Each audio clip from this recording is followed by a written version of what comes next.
Scotland's largest export. In many ways, its national identity. Its popular pastime, whiskey. Scotsman Francis Cuthbert knows that better than most. He's the founder of Daft Mill Distillery, and right now, he's getting ready to close his stills for another season. But not from a lack of business. The whisky industry has boomed since we started. Been a massive increase in both production and interest and markets around the world. The booming industry has spurred the rise of single malt distilleries like Daft Mill. Single means everything we make comes from the one single distillery. Malt means the only grain used in the production is malted barley, and Scotch whisky means it's whisky made under the rules of the Scotch Whisky Act. Cuthbert and his brother run this distillery entirely on their family farm, in the quiet countryside of Fife. About an hour from Edinburgh, everything they need is right here. Yes, all the grain we use in the distillery we've grown on the farm ourselves, and then all the spent grains from the distillery go back and are fed to the cattle. The straw from the barley is used for bedding the cattle in the winter time. Then the manure from the straw and the dung is then used to fertilise the fields for growing the crops, so it's cyclical.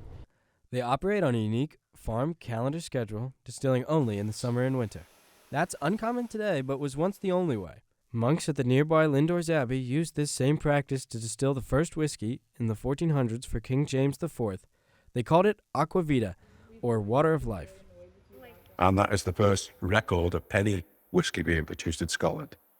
So we claim we're the first. Today, Lindores Abbey Distillery has reopened on the grounds of the Abbey ruins, distilling a new single malt to recreate what monks did there long ago. In 1494, so we've tried to resurrect that and do things the way they did it. Lindores Abbey and Daft Mill are just a few of the many single malt distilleries that have opened in recent years. And with the Scottish whisky market that's worth over $5 billion a year, these smaller distilleries are cashing in. And whisky companies should make hay when the sun is shining. They'd be foolish not to. And the market seems to absorb that, and it keeps on going and going. In the past, these distilleries wouldn't bottle their own, but instead send their whiskey to be part of a blend made up of several whiskeys from different distilleries. Large companies like Dewar's or Johnnie Walker use this blending method, but the market's changing. So if you've got a cask of whiskey, malt whiskey, if you bought it as a single malt, you're going to make more money out of it than if you put it into a blend. Just the way the sort of people are prepared to spend more. But with growth comes concern. I think because there's so many new distilleries, they need to be quality driven. You can't just turn out a generic product. Quality isn't the only issue. There's also a waiting period in distilling. It's got to be at least 3 years, 3 years and a day in a cask. And then you can call it whiskey. And if you want a finer product, you have to wait even longer. Daft Mill had its first release after 12 years, and it's hard to see that far in the future. What tends to happen is people overproduce because salesmen say, oh yes, well, sales are up 25% this year. If we project that line on the graph forward 10 years, there's a massive increase. Produce more. And then, but of course, sales don't go up that amount every year. So, Is this longevity something that we don't have to worry about far into the future? Because it's cyclical. Bust.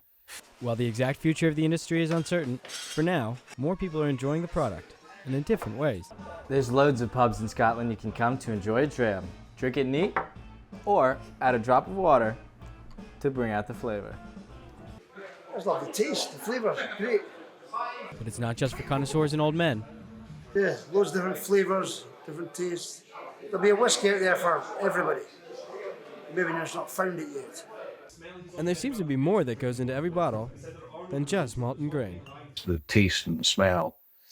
It's the history. It's the geography, the geology, the architecture, the taxation history, and how it went around the world a little about Scotland. It takes a certain person to fit a whole country into a single beverage. it's genetic. And it's like the ability to make whiskey. It's in the genes of every Scotsman.